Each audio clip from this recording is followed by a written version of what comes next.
Hello friends, welcome to Creative Medicine.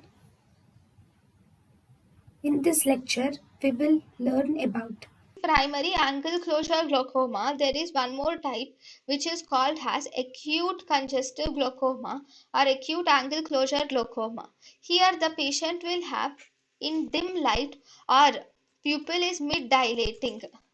Dim light or pupil mid dilating will actually precipitate the pupil block. Already the pupil block is there, but if you when already pupil block is there, if you take the patient to dim light or pupil is mid dilating because of the drugs, then there will be increased pupil block resulting in increased intraocular pressure. So there will be very high increase in intraocular pressure.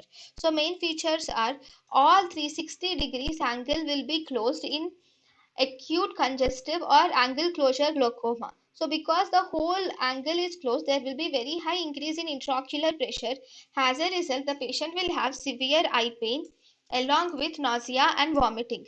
The intraocular pressure will be around 60 millimeters of Hg or 40 to 70 millimeters of Hg will be there. Colored halos will be present mainly because these colored halos are mainly seen because of the corneal edema.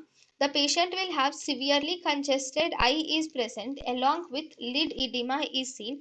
Shallow anterior chamber will be seen in angle closure glaucoma, that is congestive angle closure glaucoma, and vertically oval semi-dilated pupil is present, and this vertically oval semi-dilated pupil is actually non-reactive to light.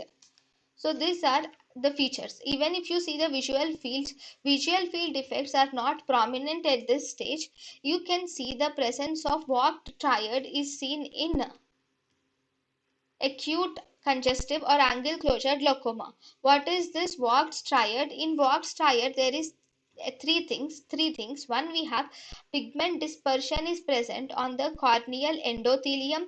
Second, we have sector iris atrophy, and finally glaucom flecken. So this is the warped triad which is seen in acute congestive glaucoma or acute angle closure glaucoma. thank you and thank you for watching.